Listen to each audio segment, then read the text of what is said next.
Here with Northwestern State head coach Rick Cabrera. Demons back at home, finally going to get in a little bit of a rhythm with in-conference play. 2 home games, Saturday against Southeastern, Monday against New Orleans. And Coach, always good to be home and probably always good to be back in a rhythm after a couple of those mixed up weekends. Yeah, no, just sleeping in your own bed and kind of going through your routine as players and as coaches is always a positive. It doesn't mean you're going to win the game, but it at least puts you in good position, like to play in your arena and on your rims. You mentioned it before the last home game against Texas A&M Commerce. The losing at home had to stop. It did for that night. In order to continue that, what has to happen the next 2 games? We just got to be locked in, man. Like there's no specific recipe to it. You got to have a will to win.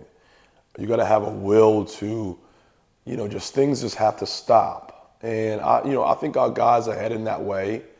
I don't think they ever, try to lose. I don't think they have the intention of going in to lose. It's just the attention to detail for 40 minutes. And it's going to be mistakes in those 40 minutes for both teams. But we have to have the lesser of the mistakes to win games. The last couple of games, it seems, this team it's a little shorthanded in terms of health. It's a little shorthanded in terms of numbers. Therefore, your core guys kind of become even more of a barometer, I would say, for this team. And probably nothing different than last week. Justin Wilson has a really good game against Texas A&M Commerce, struggles to stay on the floor against Nichols, and you kind of saw that bear out in the results too.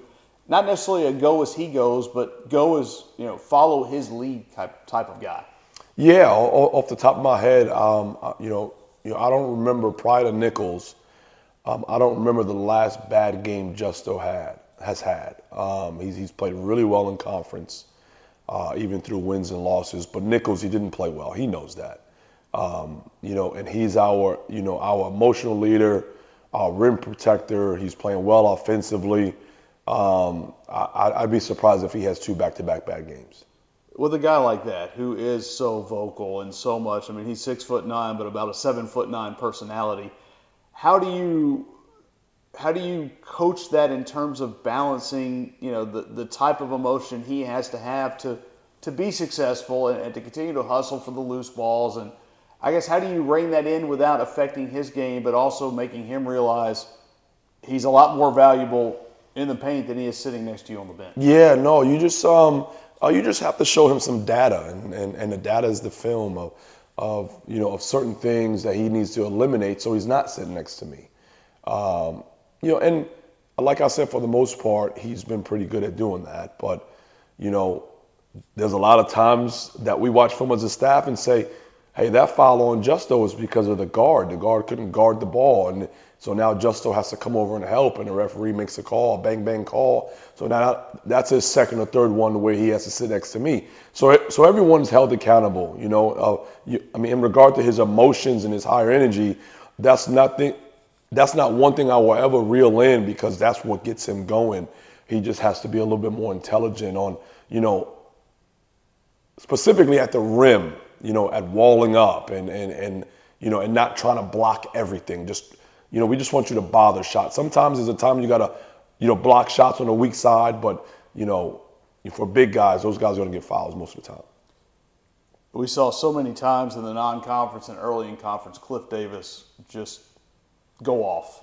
Monday night, the 7th time this year he's hit 5 or more threes in a game. And when he starts like that, you got to ride the hot hand. And good to see that, maybe the deeper you get in the conference, yes, the scouts change, but he came back with a little bit of an answer to some of the answers that have been thrown at him. Yeah, Cliff is a dynamic player, man. He that young man has a gift that a lot of people in basketball don't have, and that's shooting the basketball. Teams are doing a good job on him, and he's still finding a way to get shots up. And that's what makes him special, man. But when we are all playing well and we don't necessarily have to rely on Cliff, I'm not saying that as a negative, but that's when we win basketball games. He does keep us in a lot of games. And I'm greatly appreciated. But the threat of him being out there on the court, if Cliff went 0 for 7 in the game, which I hope never happens, you know, his 0 for 8 is going to have to be guarded, which in turn allows someone else to probably get a bucket just because of the spacing on the floor.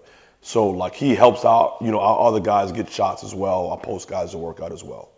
Saturday matching up with Southeastern. Last time you saw them, they were scuffling a bit. 1-4 in conference. They flipped it. They're now 5-5. Big for several reasons. One being at home, two being a rematch, and three, they're the team directly in front of you in the standings. Yeah, man. You know, like, they are the hottest team probably coming in the league, at least close to it. And they're playing really good basketball. That's what veteran teams do.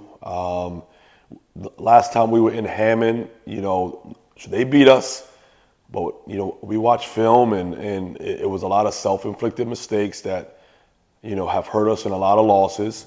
And I think if we fix those and you know, and play hard, compete for 40 minutes, I think we'll come out victorious. Turning and looking toward New Orleans is kind of the opposite. You went down there, and that was surely at this point the most complete road performance you've had all season. Started quickly and just continued that on. There was the 40 minutes you were looking for. When you do that at someone else's place, I think the natural inclination a lot of times is, look, you're coming home, you should do it again. How do you avoid complacency against a team like that? Yeah, man. You know, I would love to have a second game like that against them in our favor, but I expect them to come in here and play a lot better. You know, all it takes is one win to get a team going. In their last game, you know, like, they won, you know, and then they go to Commerce first before they come here. You know, but that can get them going. They have a very dangerous player in Jordan Johnson and a lot of other complimentary guys. A big kid, Jackson, I think his name is, who's really good on the block. So I expect him to play a lot better.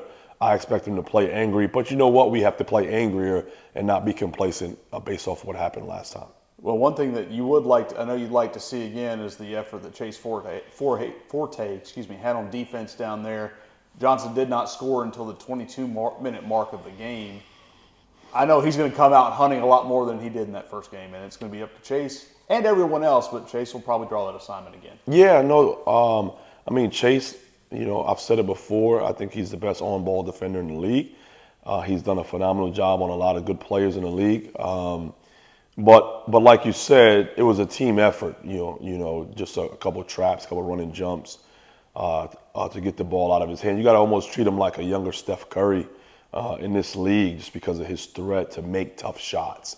You know, good players don't normally get open shots because they're guarded you pretty heavily, but he's a great tough shot maker. And you know, I tell the guys in every game, I said, if you allow a player to make a tough shot, you won't hear a word out of me. That's just basketball. You're never going to hold a team to 0 points. They're going to score field goals, but it has to be tough. They got to earn it. Coach, as always, thanks for your time. Thanks, buddy.